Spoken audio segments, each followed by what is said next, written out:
The elegant cream envelope arrived on a Tuesday afternoon, my father's familiar handwriting, spelling out my address in careful strokes. Inside, gold-embossed lettering announced his 60th birthday celebration at Grandview Resort. My heart lifted until I reached the fine print, sophisticated evening event. No plus ones for single parents. Before I could process the words fully, my phone rang.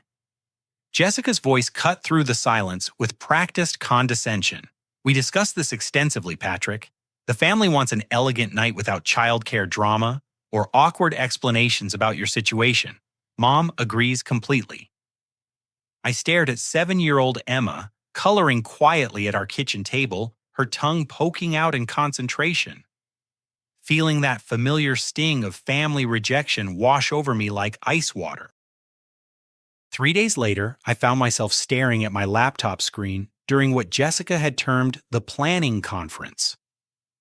My parents appeared in their living room, Dad looking slightly uncomfortable in his weekend polo shirt, while Mom adjusted her reading glasses. Jessica dominated the frame from her pristine home office, Derek hovering behind her with his arms crossed. A PowerPoint presentation filled half the screen, complete with color-coordinated slides and bullet points. As you can see, Jessica began clicking to slide number 4. We've secured the premier lakeside dining hall at Grandview Resort for Saturday evening. The venue features panoramic mountain views, a dedicated sommelier, and acoustics specifically designed for intimate conversation. Her presentation continued with military precision. Details about the live jazz quartet, the 7-course tasting menu crafted by a James Beard-nominated chef, and the carefully curated guest list of 43 attendees. This is a milestone celebration. Derek interjected, his insurance salesman smile never wavering. We want Dad to feel truly honored, surrounded by sophistication and meaningful connections. No distractions, no complications. He gestured toward Jessica's laptop as she advanced to the next slide, which featured photos of elegant table settings and crystal stemware. I cleared my throat, attempting to inject reason into their orchestrated presentation. I understand the vision, but surely we could find a solution that includes Emma. The resort must have childcare services, or I could arrange for a sitter to stay in a separate room nearby. She's incredibly well-behaved, and Dad loves spending time with his granddaughter. Jessica's expression hardened, her perfectly applied makeup unable to mask her irritation. Patrick, this isn't about Emma's behavior. This is about maintaining the appropriate atmosphere for a sophisticated adult gathering. We've already confirmed with the resort that this will be an exclusively adult environment. Adding children changes the entire dynamic. What if I only attended for the dinner portion? I suggested scrambling for compromise. Emma could stay with her mother that evening, and I could join you for just the main celebration. I don't need to participate in the entire itinerary. The problem isn't logistics. Derek said, his tone becoming patronizing. The problem is that we've planned this as a cohesive experience. Every element has been carefully coordinated to create a specific ambiance. We can't start making exceptions without undermining the whole concept. Mom finally spoke, her voice carrying that particular inflection she used when avoiding confrontation. Sweetheart, we just think it would be easier for everyone if you could attend without worrying about arrangements for Emma. You deserve a night to relax and enjoy yourself as an adult, not as a parent constantly managing schedules. The words stung because they revealed how my family viewed my life since the divorce. Every interaction became filtered through their perception of my complicated situation, rather than acknowledging that single parenthood was simply my reality, not a problem requiring their management. Besides, Jessica continued advancing to another slide featuring budget breakdowns. We've invested significantly in creating this experience.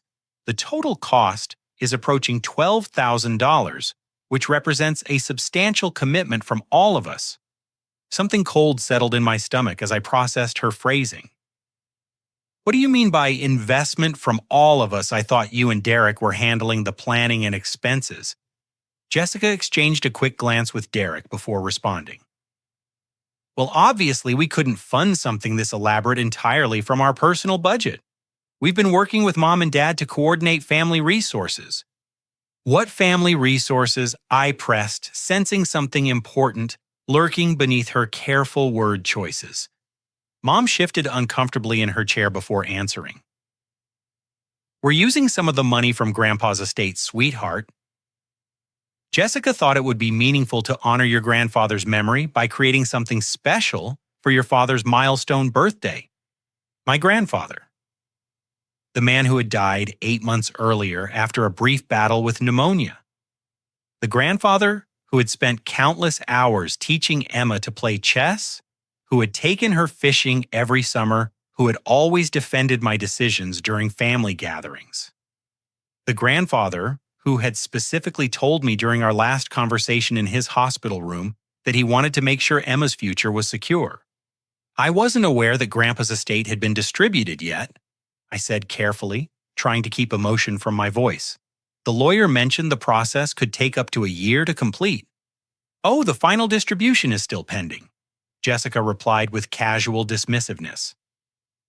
But we've been working with the estate attorney to access funds for family purposes. Since this celebration benefits everyone and honors Grandpa's memory, it seemed like an appropriate use of resources. Derek nodded enthusiastically. Your grandfather would have loved knowing his legacy contributed to bringing the family together for such a meaningful occasion. He was always talking about the importance of family unity and creating lasting memories. The irony struck me like a physical blow. My grandfather, who had specifically worried about Emma's financial security, whose money was apparently being used for a party that excluded his beloved great-granddaughter. The same grandfather who had consistently encouraged me to stand up for myself when family dynamics became unfair. How much of the estate funding is being used? I asked, though I suspected I already knew the answer. We're utilizing your portion primarily, Jessica said, her tone suggesting this was obviously reasonable. Since you've been struggling financially with the divorce costs and single parenthood expenses, we thought it made sense to invest your inheritance in creating something that would benefit the whole family rather than just sitting in an account. The manipulation was breathtaking in its audacity. They had reframed stealing my inheritance as generous family support, positioning themselves as wise stewards protecting me from my own supposed irresponsibility. The money my grandfather had specifically left for Emma's future was being spent on an event that deliberately excluded her. I see, I said quietly, my mind already working through the implications. And this decision was made collectively by the family. We discussed it extensively, Mom said, her voice carrying a defensive edge. Everyone agreed that this was the most meaningful way to honor both your grandfather's memory and your father's milestone birthday. You've had so much on your plate lately, we didn't want to burden you with financial stress on top of everything else. Dad, who had remained silent throughout most of the conversation, finally spoke. Son, we just want you to be able to enjoy the celebration without worrying about money or logistics. Your mother and Jessica have put tremendous effort into making this special. I looked at Emma's artwork taped to the wall behind my laptop, crayon drawings of our family, including detailed portraits of great-grandpa with his fishing hat and kind smile, the same great-grandfather whose legacy was funding a party she wasn't allowed to attend. I understand, I said finally. You're right that this eliminates any financial concerns on my part. I'll plan to attend alone as requested. Jessica's relief was visible. Perfect. We'll send you the complete itinerary and dress code requirements. This is going to be such a wonderful celebration, Patrick. Dad deserves something truly special, and we're going to deliver exactly that. As the video call ended, I sat in my kitchen listening to Emma humming while she colored. She was working on a birthday card for her grandfather, carefully writing, "Happy Birthday, Grandpa," in her best 7-year-old handwriting. Inside, she had drawn a picture of the two of them fishing together, complete with a cooler full of sandwiches and her grandfather's patient smile as he helped her bait her hook. The card would never be presented at his sophisticated adults-only celebration. but I was beginning to formulate a plan that would ensure Emma's great-grandfather's true legacy wasn't forgotten. Monday morning found me in the offices of Blackwood, Harrison and Associates, sitting across from James Blackwood, the estate attorney who had handled my grandfather's will. The building's mahogany-paneled conference room felt formal and intimidating, but James himself was a soft-spoken man in his 60s who had genuinely cared about my grandfather. I'm concerned about some inconsistencies regarding the estate distribution. I began pulling out the notes I'd taken during the family video call. My sister mentioned that funds are being accessed for family purposes, but I haven't received any formal documentation about partial distributions. James frowned, opening the thick file folder bearing my grandfather's name. That's unusual, Patrick. We haven't authorized any distributions yet. The estate is still in the probate process, though we're getting close to final resolution. He flipped through several documents, his expression growing more concerned. Can you tell me specifically what your sister said about accessing funds? I recounted Jessica's explanation about using estate money for my father's birthday celebration, including her assertion that my portion was being invested in the family event. James listened with increasing alarm, occasionally making notes on a legal pad. This is highly irregular, he said when I finished. No funds should be accessed without proper authorization and documentation. More importantly, there seems to be a significant misunderstanding about your inheritance. He pulled out a document I'd never seen before, a detailed breakdown of my grandfather's assets. Patrick, your grandfather's estate is considerably more complex than a simple cash distribution. He was involved in several business partnerships and property investments that he kept quite private even from most of the family. My heart began racing as James spread additional papers across the conference table. Your inheritance includes a controlling stake in 3 different businesses, including Grandview Resort, where your father's party is being held. Your grandfather became a silent partner in the resort 12 years ago, and his shares transferred directly to you upon his death. The room seemed to tilt slightly as I processed this information. I own Grandview Resort. You own 51% of Grandview Resort, James clarified, along with controlling interests in a commercial property management company and a small chain of family restaurants throughout the state. Your grandfather specifically structured these bequests to provide you with ongoing income rather than just a lump sum. He was concerned about Emma's long-term financial security. I thought about my grandfather's frequent comments about building something that lasts and his questions about my post-divorce financial planning. He had never mentioned business ownership, but he had always emphasized the importance of creating stability for Emma's future. Why wasn't I informed about these business interests? I asked, though I suspected I already knew the answer. James looked uncomfortable. Your sister has been serving as the family liaison for estate matters. All communication about the business transfers was supposed to go through her to you. She acknowledged receiving the documentation about the resort ownership and confirmed that she would coordinate with you about assuming your responsibilities. The betrayal was even deeper than I had imagined. Jessica hadn't just hidden my business inheritance. She had been actively communicating with the estate attorney while keeping me completely uninformed. She had spent months positioning herself as the responsible family member, managing complex legal matters while portraying me as too overwhelmed with personal problems to handle such responsibilities. I need to contact the resort immediately, I said. If I'm the controlling owner, I should be involved in any major events or bookings. James nodded. I'll provide you with all the documentation proving your ownership. You'll also want these financial statements showing the resort's profitability. It's been quite successful, particularly during peak tourist seasons.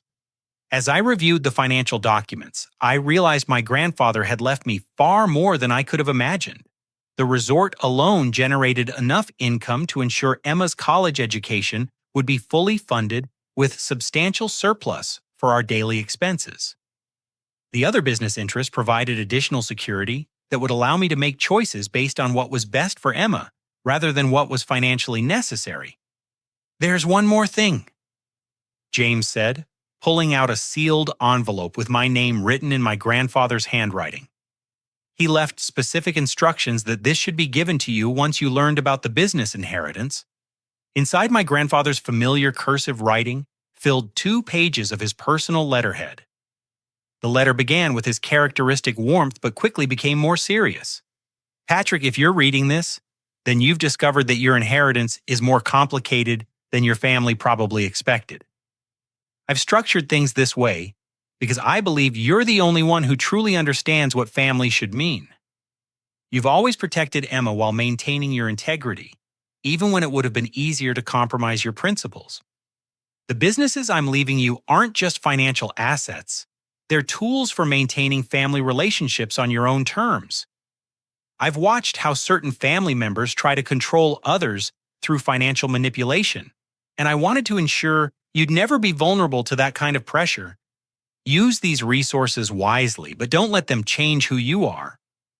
Emma is lucky to have a father who puts her well-being above social expectations. I trust you to honor both her future and our family's better angels." The letter concluded with specific instructions about contacting the resort manager and assuming active ownership responsibilities. My grandfather had anticipated exactly what would happen, and he had quietly arranged for me to have the tools necessary to protect Emma and myself. I left James's office with a briefcase full of legal documents and a completely different understanding of my situation. Jessica hadn't just stolen from me. She had unknowingly organized my father's birthday party at a resort I actually owned, using money that belonged to me to fund an event designed to exclude my daughter. My first call was to Grandview Resort. The receptionist connected me with David Chen, the general manager who had been expecting my contact for months. "Mr. Sullivan, I'm so relieved to finally speak with you directly," David said, his voice carrying evident frustration. "I've been trying to coordinate with your sister about your ownership transition, but the communication has been quite challenging." "What kind of challenges?" When I asked, though, I was beginning to anticipate his answer. "Well, she's been making requests and demands as if she represents your interests, but some of her requirements have been quite unusual. For your father's birthday celebration, she specifically requested that we relocate any families with children from the dining areas visible from their private room.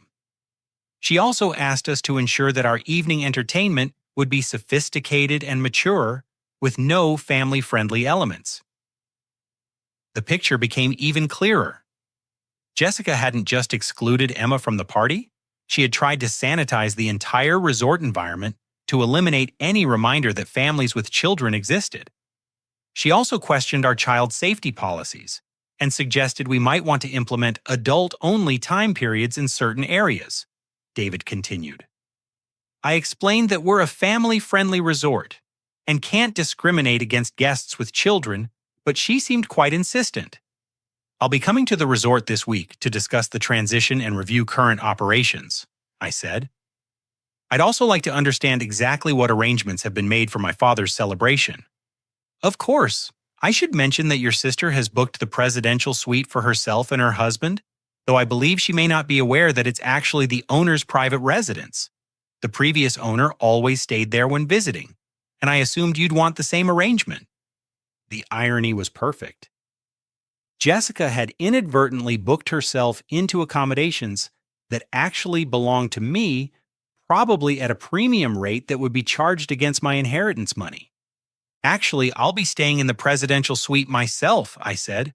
"Please move my sister's reservation to your finest standard accommodation and ensure she's not charged for the change. I'll handle any questions she might have about the modification." "Understood, Mr. Sullivan. Will you be bringing your daughter? I understand from our previous conversations with your grandfather that he was quite fond of her." "Yes," I said, feeling a sense of rightness settle into place. "Emma will definitely be joining me." As I hung up the phone, I realized my grandfather's wisdom extended far beyond financial planning. He had given me not just the resources to protect my family, but the opportunity to demonstrate what family should actually mean. Jessica's sophisticated, adults-only celebration was about to encounter some very unsophisticated reality. The next 3 days were spent coordinating with David and the resort staff, reviewing business operations and preparing for a confrontation that was 8 months overdue. My grandfather had trusted me to use these tools wisely, and I intended to honor both his memory and his great-granddaughter's place in our family story. Emma was excited about the surprise trip to see Grandpa Harold, completely unaware that she was about to become the centerpiece of a lesson about respect, honesty, and what it truly means to honor someone's legacy. Thursday evening, I drove the 2 hours to Grandview Resort with Emma, chattering excitedly in the back seat about seeing her grandfather and exploring the mountains. She had packed her backpack with coloring books, the birthday card she'd made, and her favorite stuffed elephant, completely oblivious to the family drama awaiting us. The resort exceeded even my expectations. Nestled against pine-covered slopes, with a pristine lake stretching into the distance, the main lodge combined rustic mountain charm with understated luxury. David Chen met us in the circular driveway, his warm smile immediately putting Emma at ease. "Welcome home, Mr. Sullivan," he said, shaking my hand before kneeling to Emma's level. "And you must be the famous Emma I've heard so much about. Your great-grandfather talked about you every time he visited." Emma beamed, immediately launching into questions about whether there were fish in the lake and if she could feed the ducks she'd spotted from the car window. David answered each question with genuine enthusiasm while leading us through the lodge's main level. "The presidential suite is on the top floor," he explained as we rode the elevator. "It has a private balcony overlooking the lake and a separate living area where Emma can play while still being part of any conversations." The suite was magnificent, floor-to-ceiling windows, a stone fireplace, and furnishings that managed to be both elegant and comfortable. Emma immediately claimed the window seat, pressing her nose against the glass to watch boats moving across the lake below. "Your grandfather designed this space specifically for family visits," David said quietly while Emma was distracted. "He always said the most important business happened when families felt comfortable enough to be themselves." Over dinner in the resort's main restaurant, David briefed me on the Saturday evening arrangements, while Emma worked on a new coloring page. "Your sister has been quite specific about the setup. She's requested that we close the lakeside dining room to other guests during their event, despite it being one of our busiest areas on Saturday evenings." "What does that mean for other families who had reservations?" I asked, watching Emma carefully color within the lines of a mountain landscape. "We've had to relocate about 15 families to alternative dining options, some at reduced rates to compensate for the inconvenience. Several guests were disappointed, particularly those who had requested lakeside tables specifically to celebrate their own special occasions." The selfishness of Jessica's demands became even more apparent. She hadn't just excluded Emma from the family celebration, she had displaced other families to create her vision of sophisticated exclusivity. "There's something else you should know," David continued, lowering his voice. "I overheard your sister on a conference call with family members yesterday. She was describing your personal situation in quite unflattering terms." My stomach tightened. "What kind of descriptions?" "She told someone named Sarah that you'd been irresponsible with money during your divorce, that you'd made poor decisions that affected Emma's stability, and that the family had to intervene to protect everyone's interests. She specifically mentioned that you couldn't be trusted with financial planning, and that's why they were managing your inheritance." The betrayal cut deeper than I'd expected. Sarah was my cousin from Denver, someone I'd always been close to growing up. If Jessica was spreading these lies to Sarah, she was probably telling similar stories to every extended family member who would listen.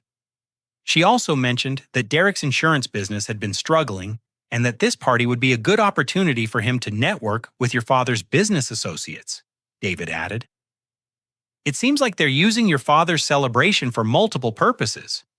Emma looked up from her coloring. "Daddy, why do you look sad?" I managed a smile for her. "I'm not sad, sweetheart. I'm just thinking about seeing Grandpa Harold tomorrow." Are you excited about giving him your birthday card? Yes, I drew him with his fishing pole and I wrote a poem about how much I love him. She held up her artwork proudly. Do you think he'll like it? I think he'll love it more than anything else he receives, I said, meaning every word. After Emma fell asleep in the suite's second bedroom, I spent the evening on the balcony with David, planning how to handle the next day's confrontation. The lake reflected the mountain stars, creating a scene of such peace that it seemed impossible to imagine the family storm approaching. Your grandfather often sat in this exact spot, David said. He told me once that he'd learned to distinguish between people who created harmony and people who demanded it. He said the difference usually became clear during family gatherings. What did he mean by that? People who create harmony think about what's best for everyone, especially the most vulnerable family members. People who demand harmony expect everyone else to accommodate their preferences while contributing nothing to the actual well-being of the group. The wisdom felt directly applicable to tomorrow's situation. Jessica demanded harmony by excluding Emma and controlling financial resources, while my grandfather had created harmony by ensuring Emma's security and giving me the tools to protect our family relationship. There's one more detail about tomorrow that you should know, David said.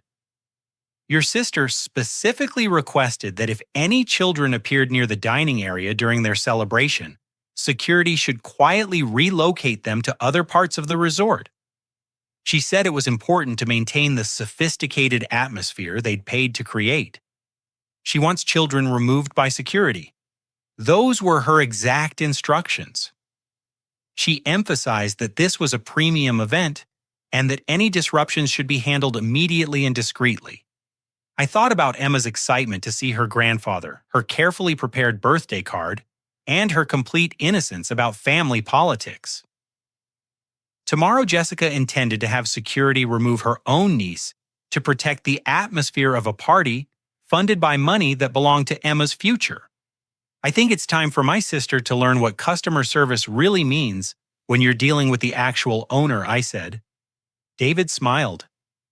I've been looking forward to this conversation for months, Mr. Sullivan. Your grandfather would be proud of how you're handling this situation. I hope so. He always taught me that families should protect each other, especially the most vulnerable members. Tomorrow we're going to see if the rest of the family remembers that lesson.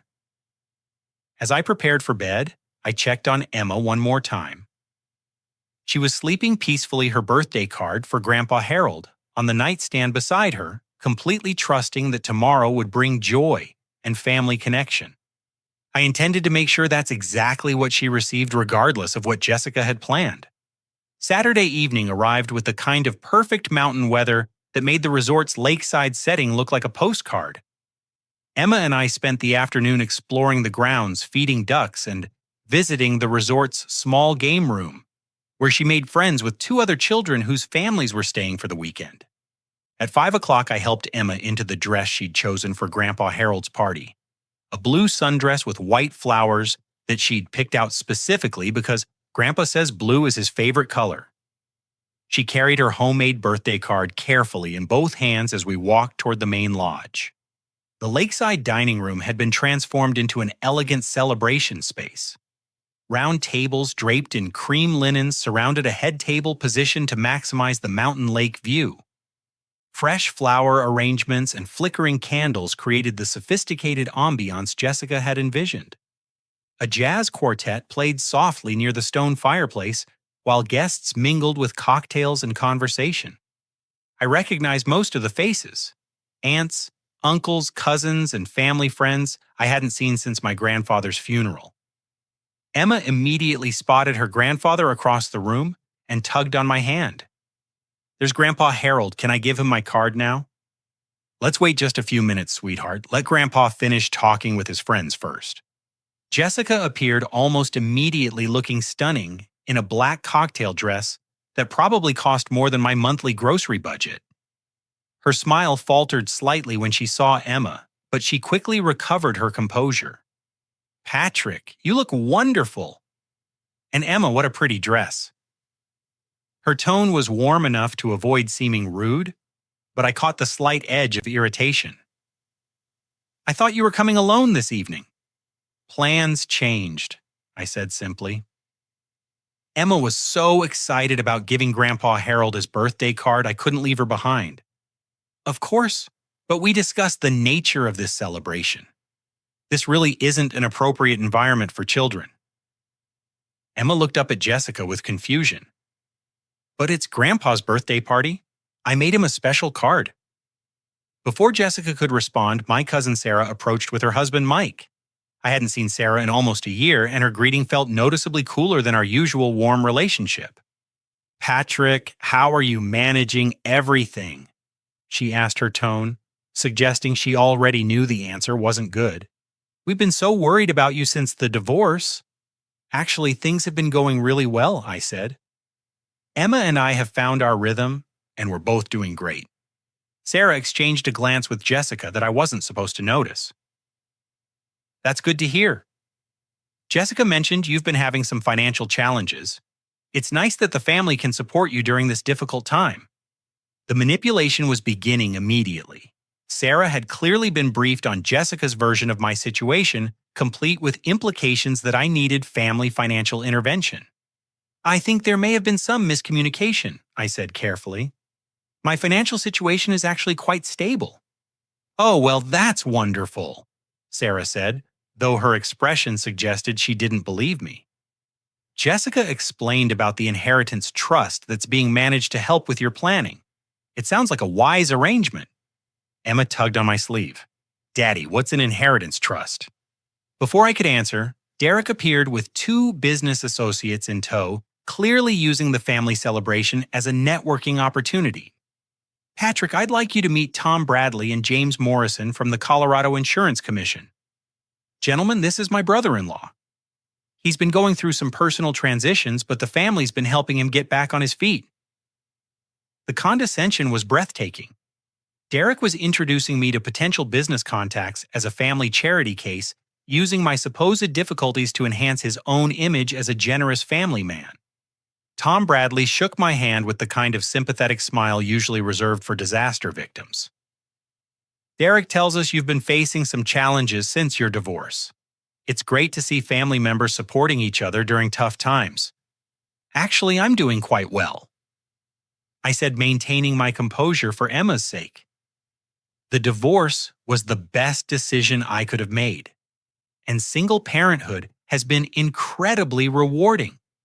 James Morrison nodded politely but clearly accepted Derek's narrative over my contradictory statement.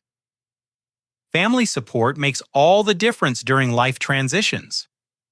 Derek's told us how the family has stepped in to provide guidance and stability. Emma was listening to every word, her 7-year-old mind trying to process why everyone seemed to think her daddy needed help, when she knew perfectly well that he took excellent care of both of them. My father finally spotted us from across the room and approached with genuine pleasure lighting up his face. "Patrick, I'm so glad you could make it. And my beautiful granddaughter." He scooped Emma into a hug that made her giggle. "Happy birthday, Grandpa Harold." Emma presented her card with ceremony. "I made this especially for you." Dad opened the card carefully, his face softening as he read Emma's poem and examined her drawing of their fishing trips together. "This is absolutely perfect, sweetheart. This is the best birthday present I could possibly receive." Jessica appeared at Dad's elbow. "Dad, we should probably start moving toward dinner service. The chef has timed everything perfectly, and we don't want the first course to get cold." "Of course," Dad said, though he seemed reluctant to end his conversation with Emma. "Sweetheart, why don't you come sit next to Grandpa during dinner? I want to hear all about school and your summer plans." "Actually, Dad, the seating arrangements are quite specific," Jessica interrupted. "We've planned everything around adult conversation flow and the restaurant service patterns." I watched my father's face register confusion and disappointment as he realized Emma wasn't included in the seating plan for his own birthday celebration. "Jessica, surely we can adjust the arrangements to include my granddaughter," he said gently. It's really not feasible without disrupting the entire evening, Derek added, supporting his wife. The tables are sized for adult place settings, and the menu wasn't designed with children's preferences in mind. Emma looked from face to face, beginning to understand that she wasn't welcome at her own grandfather's party. Her lower lip trembled slightly, but she was trying hard to be brave. "That's okay, Grandpa," she said quietly. "I can wait for you somewhere else." The moment crystallized everything wrong with Jessica's approach. My 7-year-old daughter was volunteering to exile herself from her grandfather's celebration to avoid causing problems for the adults who had excluded her. "No, sweetheart," I said firmly. "You're not waiting anywhere else. This is Grandpa's birthday, and you belong here with the family." Jessica's composure finally cracked slightly. "Patrick, we've discussed this repeatedly. This is not an appropriate setting for children, and we've spent months planning an adult celebration. You can't simply ignore our arrangements because you've changed your mind about childcare."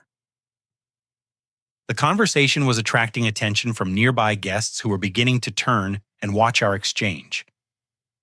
Emma pressed closer to my side, confused and hurt by the tension surrounding her presence. "Besides," Derek added in a lower voice, "this event represents a significant financial investment.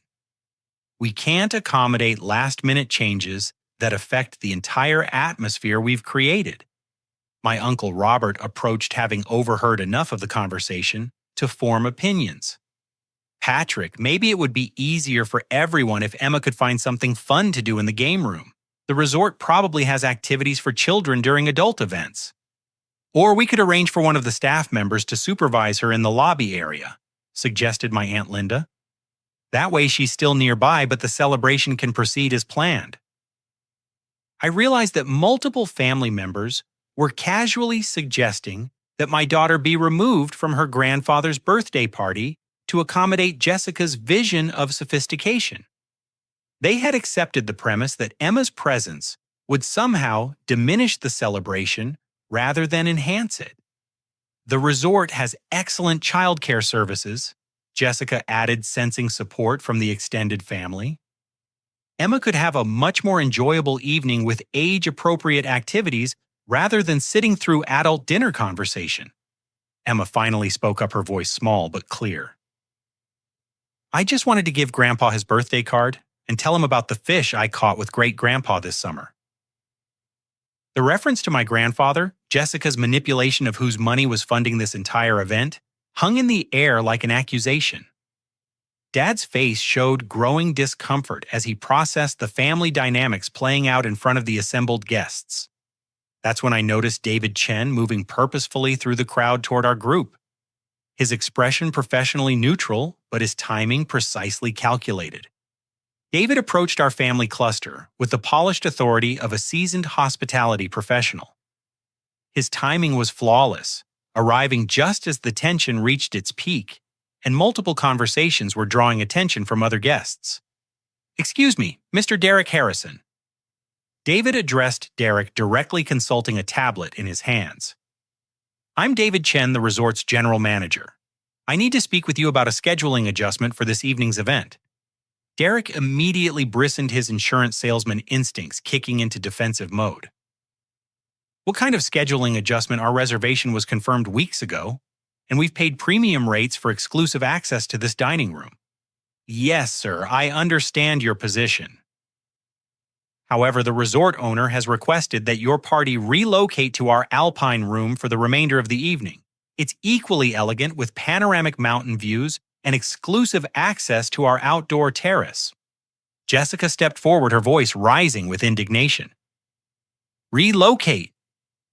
We specifically booked this lakeside dining room because of its ambiance and layout.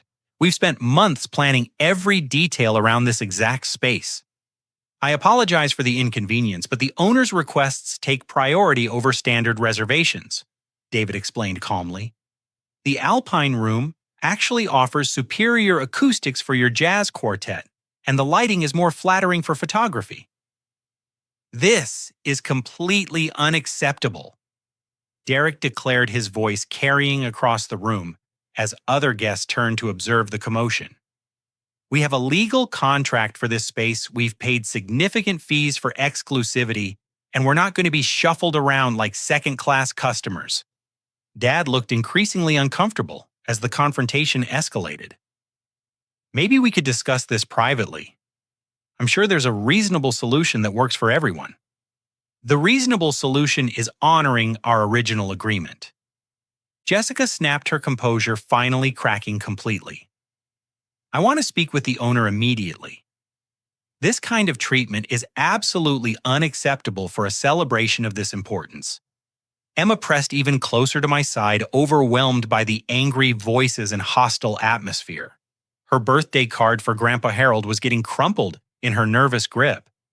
"I understand your frustration," David continued with unflappable professionalism. "Would you like me to arrange a meeting with the owner to discuss this situation directly?" "Yes, immediately," Derek demanded.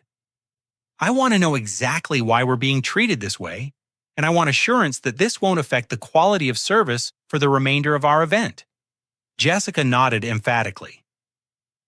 "Bring the owner here right now.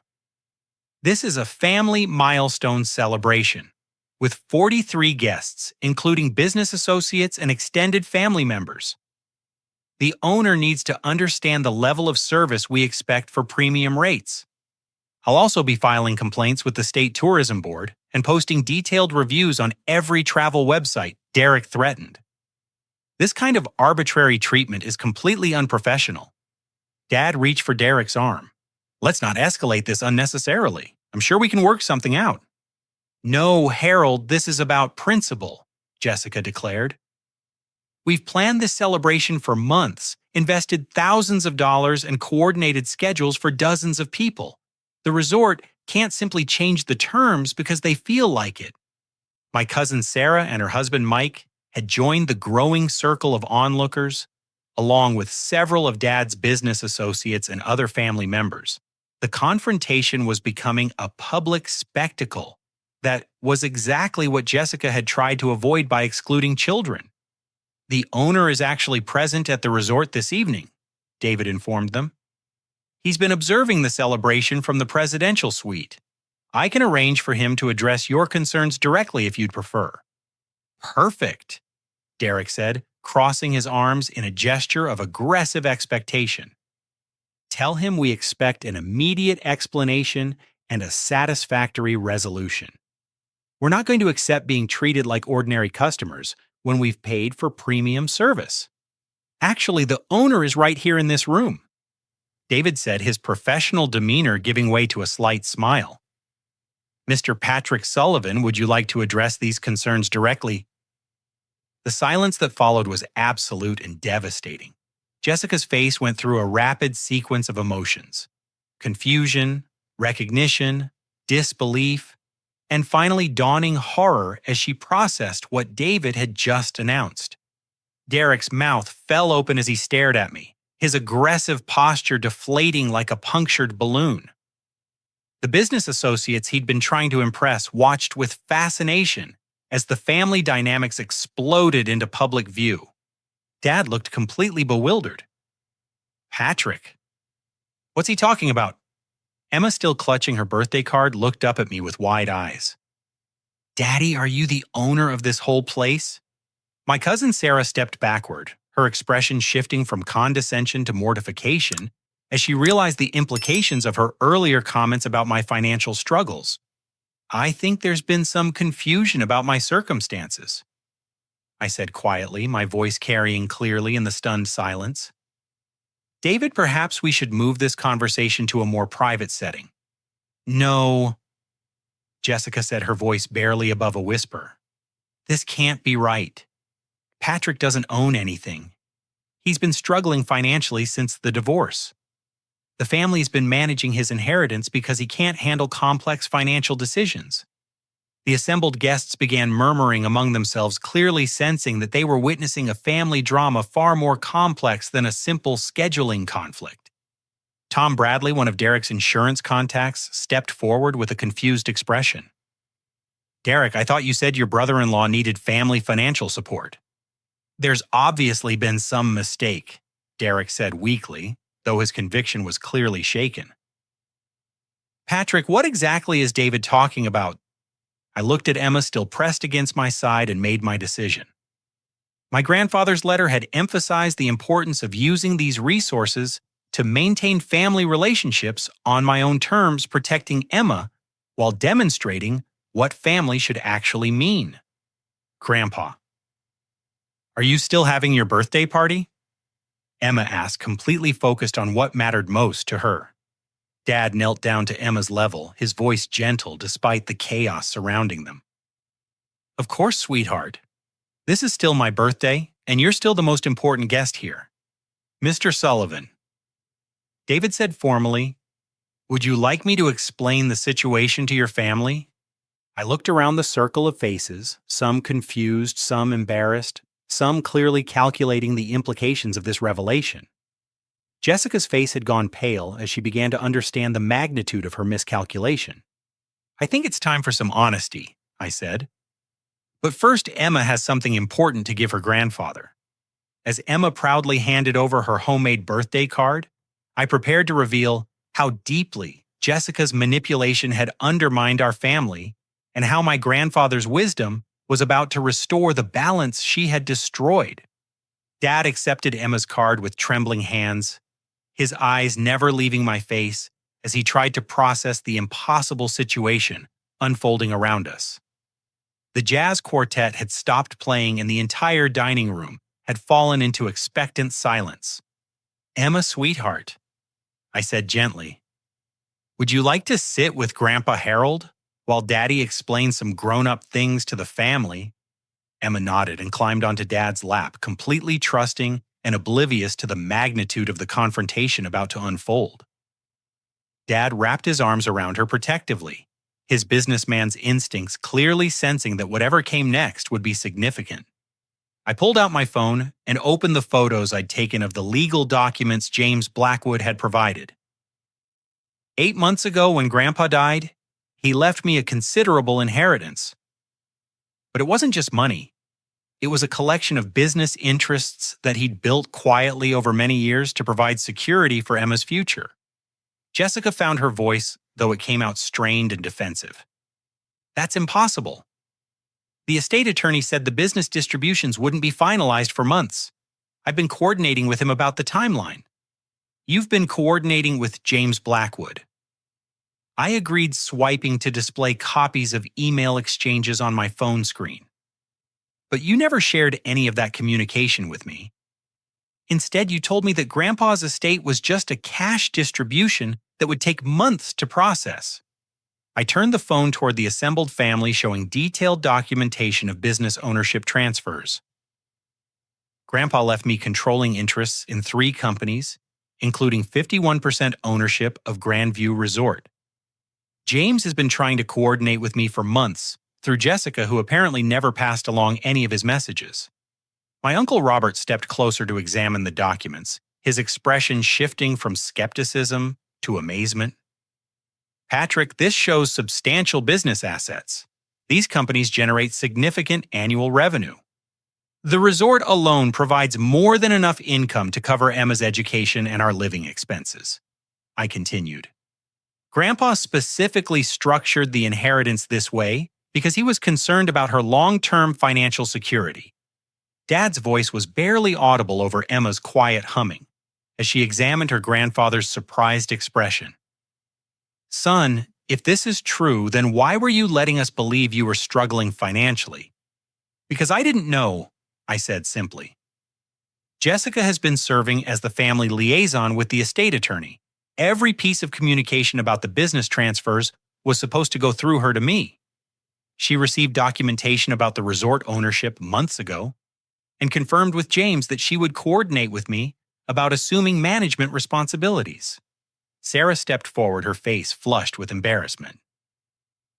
"Jessica, you told me Patrick was irresponsible with money and that the family had to manage his inheritance because he couldn't handle complex financial decisions. I was protecting family interests," Jessica said desperately, her voice rising. Patrick was overwhelmed with the divorce and single parenthood. Someone needed to ensure that important decisions were made rationally rather than emotionally. Derek looked like he was going to be sick. Jessica, what exactly did you tell the estate attorney about Patrick's situation? I explained that he was dealing with personal difficulties and that the family would help coordinate his business responsibilities until he was in a better position to handle them independently. The manipulation was breathtaking in its scope and audacity. Jessica had systematically positioned herself as my caretaker while hiding the very assets that proved I didn't need caretaking. There's more, I said, pulling up financial records that David had provided.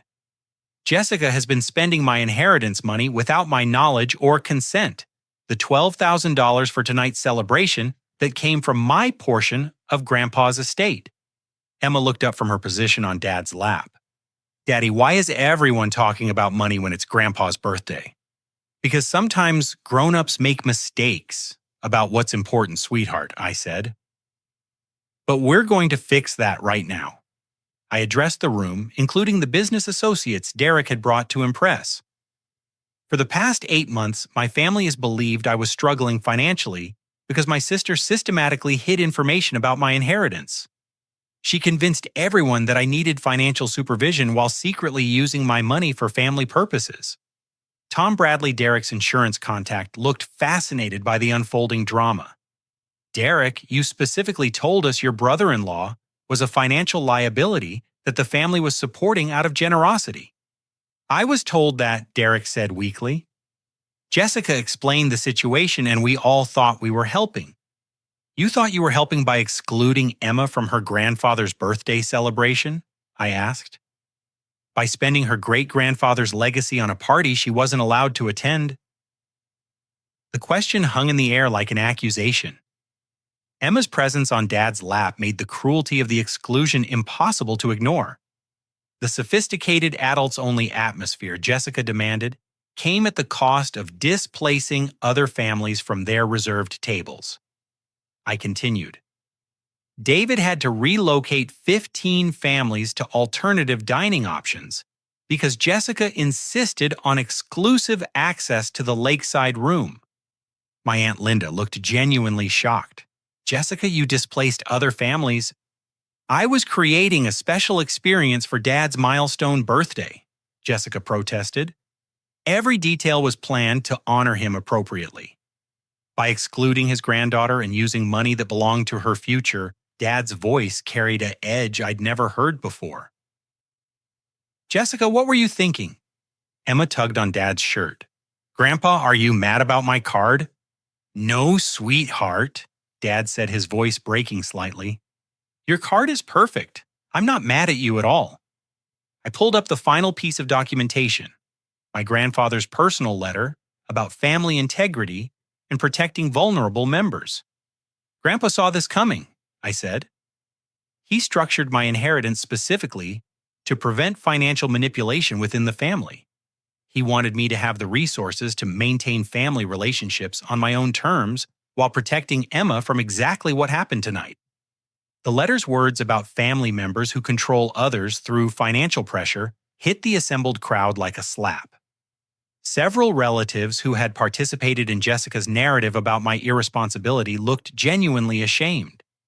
Jessica, I said finally, you've spent 8 months telling everyone that I was financially irresponsible while secretly stealing my inheritance and excluding my daughter from family gatherings. You've damaged my relationships with extended family based on lies you created to justify taking money that belonged to Emma's future. Derek was staring at his wife with growing horror as he realized the scope of her deception. Jessica, you told me the estate attorney recommended family management of Patrick's inheritance. You said Patrick had requested our help with financial planning. I was making decisions in everyone's best interest, Jessica said desperately. Patrick was struggling, and someone needed to ensure that important family events could happen without financial stress or complicated logistics. Complicated logistics like including Grandpa's granddaughter in his birthday celebration, I asked. The devastation was complete. Jessica's manipulation had been exposed in front of extended family business associates, and most importantly, in front of the father she'd claimed to honor with her sophisticated planning. Emma slid down from Dad's lap and walked over to me, taking my hand. "Daddy, can we still have birthday cake with Grandpa?" Her innocent question cut through all the adult complexity and returned focus to what the evening should have been about. Dad's eyes filled with tears as he looked at his granddaughter, the child Jessica had tried to exclude from his celebration. "Of course we can have birthday cake, sweetheart," I said. "In fact, I think it's time to show everyone what Grandpa's birthday should really look like." The reckoning was complete, but the healing was just beginning. The silence that followed Emma's simple request for birthday cake lasted several heartbeats before Dad stood up, his decision clear in his expression. "You know what, Emma? You're absolutely right. This is supposed to be a birthday party, and birthday parties should include the people who love you most." He walked over to where Jessica stood, frozen, her face a mixture of shame and defiance. "Sweetheart, I need you to understand something. The most valuable thing about tonight isn't the elegant decorations or the sophisticated menu. It's having my family together, especially my granddaughter." Jessica's composure finally cracked completely. "Dad, I just wanted to give you something special. I wanted to create a celebration that honored your accomplishments and brought the family together in a meaningful way." By excluding Emma? Dad's voice was gentle but firm. "By telling lies about your brother and stealing money that belonged to your niece's future? That's not bringing family together, Jessica. That's tearing family apart." Derek stepped forward, his face pale with embarrassment. "Mr. Harrison, I need to apologize. I believed Jessica's version of Patrick's situation, and I supported decisions that were completely unfair to both Patrick and Emma.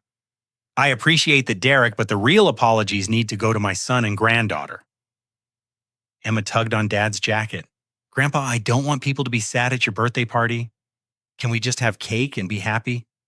Her 7-year-old wisdom cut through the adult complexity with startling clarity. This was supposed to be a celebration, not a confrontation, and my daughter was trying to restore joy to her grandfather's special evening.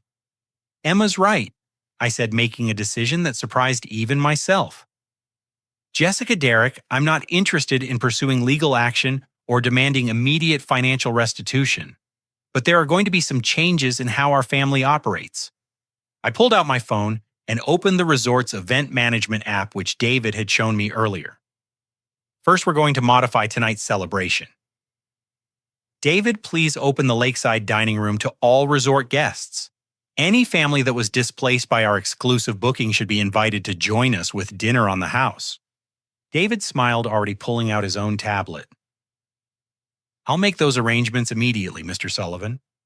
Second, I continued, "Jessica and Derek, you're going to attend family counseling sessions focused on communication and trust. The cost will come out of the money you owe to Grandpa's estate, which means you'll be paying for your own education about healthy family dynamics." Jessica looked like she wanted to protest, but Derek put his hand on her arm. "That's more than fair, Patrick. We clearly need help understanding how to be better family members. Third, you're both going to write personal apologies to Emma, not to me, but to her. She's the one who was excluded from her grandfather's birthday party, and she deserves to understand that what happened to her was wrong." Emma looked up at me with confusion. "Do they not like me?" The question broke something in Jessica's expression. She knelt down to Emma's level, tears beginning to flow. "Oh, sweetheart, of course I like you. I love you so much. Aunt Jessica made some very bad decisions, and I hurt your feelings when I was trying to plan something special for Grandpa." "Did I do something wrong?" Emma asked, her innocence making the question even more devastating. "No, baby, you didn't do anything wrong," Jessica said, her voice breaking. "Aunt Jessica forgot what's really important about family parties." Dad wiped his eyes, clearly moved by watching his daughter take responsibility for her mistakes. "Emma, would you help Grandpa with something important?" "What?" "I want to change this party so it's the kind of celebration great-grandpa would have loved. He always said the best parties were when all the generations could enjoy themselves together. Can you help me make sure tonight is that kind of party? Emma brightened immediately. Can we invite the kids I met at the game room, and can we move some tables so families can sit together? That's exactly what we're going to do, I said.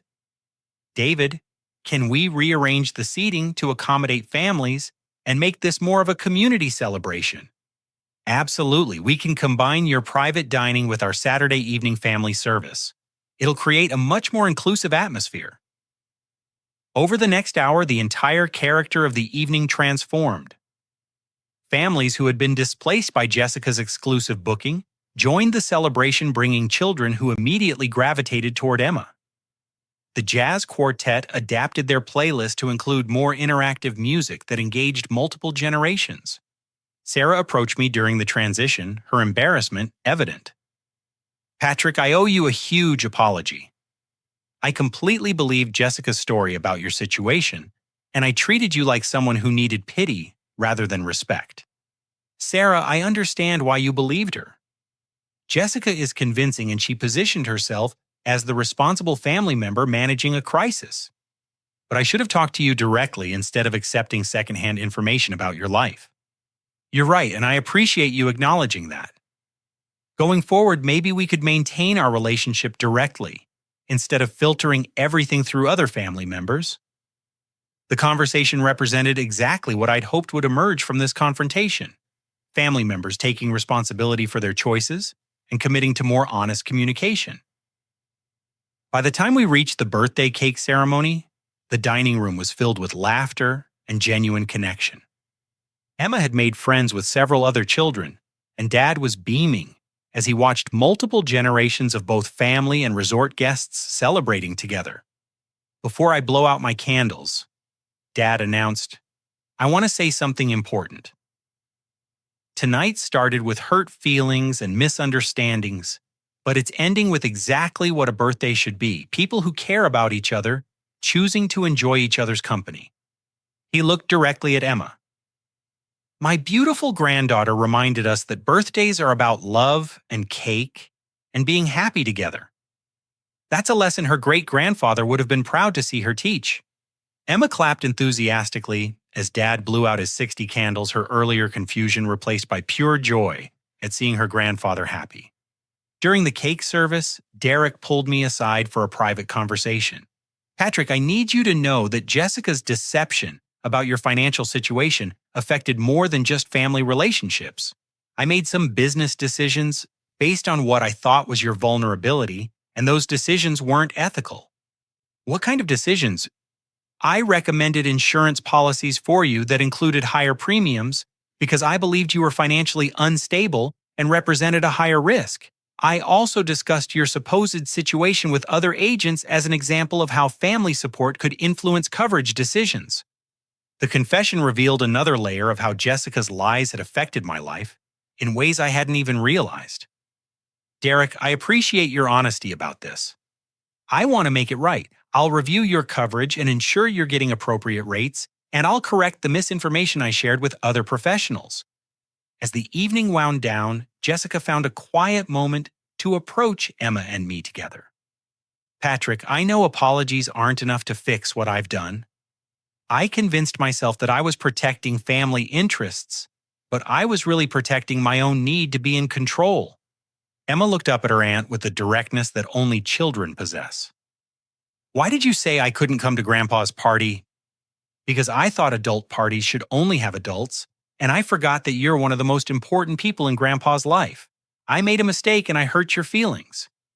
Are you going to remember that I'm important next time? Yes, sweetheart. I'm going to remember that family parties should include all the family, especially you. Emma considered this seriously before nodding. Okay. Do you want to color with me sometime I have new markers? The innocence of her forgiveness brought tears to Jessica's eyes. I would love to color with you, Emma. As we prepared to leave, David presented me with a comprehensive report on the resort's operations and my responsibilities as owner. Your grandfather would be proud of how you handled this situation, he said. He always believed that the best business decisions were the ones that brought people together rather than driving them apart. Emma fell asleep in the car on the drive home, exhausted by the emotional intensity of the evening, but secure in the knowledge that her family loved her and wanted her present at important celebrations. The life lesson my grandfather had intended came through clearly. Real strength isn't about controlling others or manipulating circumstances to match your preferences. Real strength is about protecting the most vulnerable members of your family while maintaining your own integrity, even when that requires difficult conversations and uncomfortable confrontations. Jessica had learned that demanding harmony through exclusion and deception ultimately destroys the very relationships she'd claimed to protect. Dad had learned to distinguish between sophisticated planning and genuine family connection. And I had learned that my grandfather's gift wasn't just financial security, it was the tools necessary to ensure that Emma would always know her place in our family was valued and protected. Most importantly, Emma had learned that when adults make mistakes, they can acknowledge those mistakes and work to fix them. She had seen her family choose love over pride, inclusion, over exclusivity, and honesty over comfortable deception. The evening ended not with the sophisticated elegance Jessica had planned, but with something far more valuable: a family that had chosen to grow through conflict rather than be destroyed by it. Have you ever found yourself in a situation where someone's attempt to help you actually made things worse because they acted on assumptions rather than asking what you actually needed? I'd love to hear your stories about family dynamics and how you've navigated complex relationships in the comments below. If this story resonated with you and reminded you of the importance of protecting family relationships while standing up for what's right, please give it a like to help others find this message. Don't forget to subscribe for more stories about finding strength in difficult family situations, and share this with someone who might need the reminder that real family includes everyone, especially the most vulnerable members. Thank you for joining me on this journey through a difficult but ultimately healing family confrontation. May we all have the wisdom to recognize when love requires us to have difficult conversations and the courage to choose inclusion over convenience in our own family relationships.